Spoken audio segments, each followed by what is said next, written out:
Subscribe to our channel and press the bell icon to never miss an update.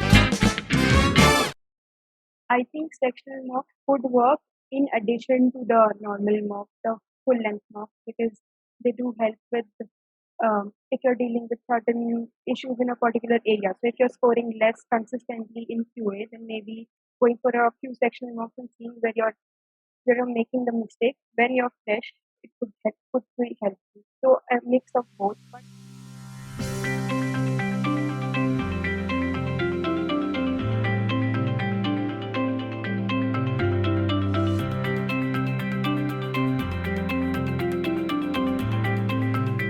I took a gap year and then I scored much better. It was 97.2 overall, and the sectional percentiles were 98.8 in BARC, a 92.6 in DILR, and 91.4 in QA. With my first attempt in 2018, I wasn't really prepared and I gave the exam, and I was surprised to see that I scored a 99.9 in BARC and like very poor percentiles in the rest, the other two sections. So I thought if I work hard enough on the DILR and QA, and I would get a decent percentile overall and in the two sections. So I had set a target for like a 90 plus in the other two, and again 99 in BRC, and get a decent percentile overall. So I started preparing in January 2019, when I joined a coaching institute. However, it didn't really start till March 2019, and with college, I didn't get a lot of time to study at home. So it was weekend classes and then a little homework they gave us. So I completed that and then just went for the classes until my graduation. So after my exams in May, I decided to devote all my time to catch up, and if I wanted to work full time, I would do that after that, because I did not want to go through that process of preparation again. I mean, that was one of the biggest motivator, and I decided I'll do it once and I'll make it happen this time. So I started with that. I was attending classes, and then during the week I would pick up. So my main struggle was with quantitative aptitude. I decided to take up one topic a week and then work on it for every day. I would take up a set of questions, solve them, and then solve them again. So twice I solved each question that I took up twice, and then I took up doubt session. I went to the basic classes, and that is how I think I focused a lot on basics, starting from basic to the shortcut.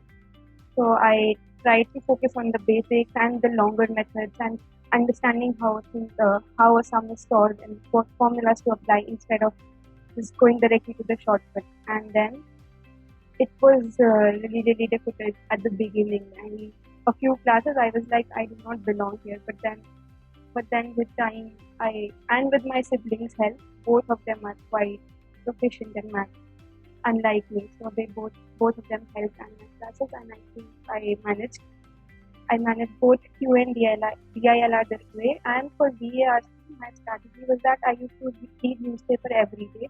Other than that, I was working on a research paper, so a lot of reading every day was already happening, and I also practiced BARC questions, and I also relied a lot upon mock. What I used was this 3-round thing for QA.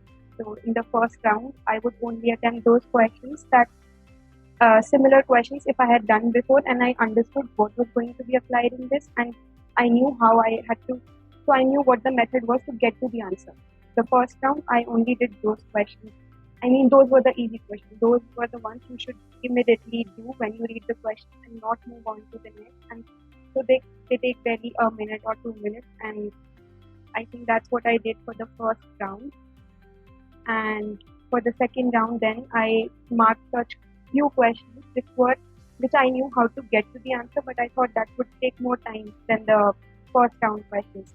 So those I marked, and the third round questions were those that I did not know by looking at them what method to use. So that is what I used to judge the questions initially and not waste time. If a person is starting in June and it's very basic, I think what I did was, instead of waiting to cover the whole syllabus, I started with my mocks early in August. I hadn't covered a lot of topics, but the idea was to get used to that 3-hour thing and not be scared. Initially, it might be a little demotivating to see that you're not scoring well, but if you've not covered a lot of topics, that is how it is going to be, and it will improve with time. But at least when you've done when you've covered all of the syllabus, you'll be habituated to this 3 hour process of giving the exam, and then it becomes a little easier. So I decided to go ahead with the mock early in August, and you don't have to complete the whole syllabus to start with the mock. I never relied on sectional mock. I think if you have to go ahead, just do the whole exam, because that is how it is going to be on the final day.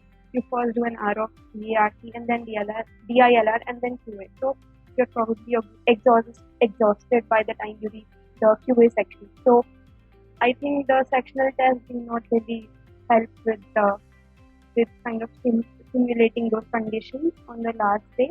So I decided to go ahead with the mock, as many mocks as I could, and not rely on the sectional test.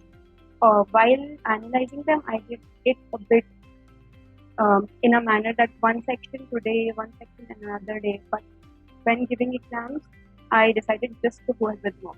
So when deciding mock, I think something that should be kept in mind is how similar they are to the final exam. Also, how similar the interface is.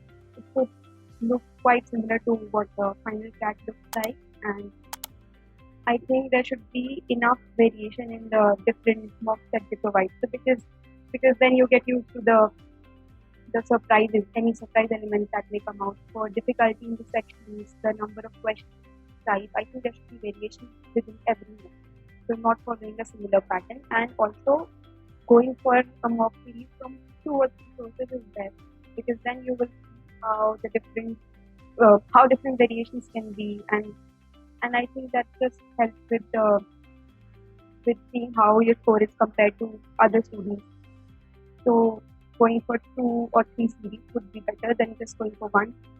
I think sectional mock could work in addition to the normal mock, the full length mock, because they do help with if you're dealing with certain issues in a particular area. So if you're scoring less consistently in QA, then maybe going for a few sectional mocks and seeing where you're making the mistake when you're fresh, it could be helpful. So a mix of both, but I still wouldn't suggest just going for sectional for a time being, because that does not replicate the condition. It starts with DA and then DILR and then QA. So you're not in the same state of mind when you're giving the sectional mock. So mocks and sectional mocks would be better than giving just sectional mocks for a period of time and then waiting till you've finished the syllabus and figured out your strengths and weaknesses and then giving the full mock. So I had the afternoon slot, which was particularly difficult in the VRC section. I think I approached it in a similar way, the way I did all my mocks. Although it was difficult, I wasn't stressed about it, because I knew I would be able to answer a lot more questions than other people would, because it is a difficult section and I was particularly good at VARC. So I was not stressed about it, and I approached it the similar way as I did all the mocks.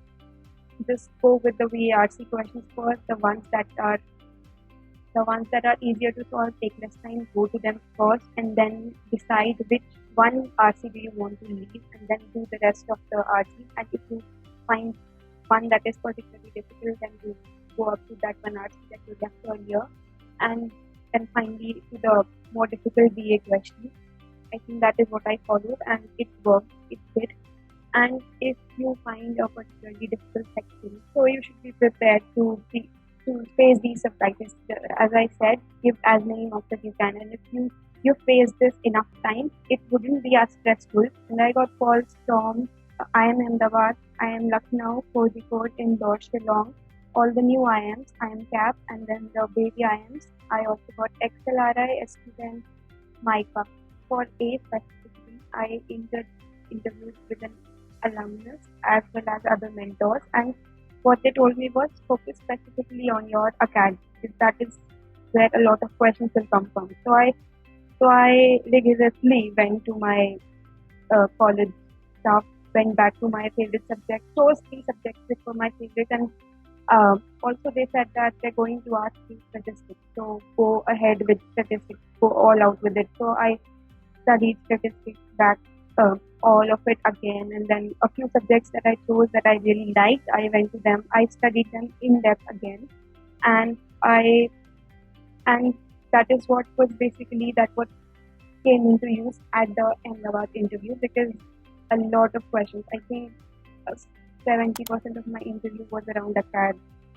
All the questions somehow came back to psychology and what I have studied. So I think that helped me a lot, backing up my answers to what I have studied in undergraduation. And also, it was one thing I was advised was to be honest and to not stress, to not show stress. Even if you're nervous, just try to smile and just try to talk. They're just trying to have a conversation with you.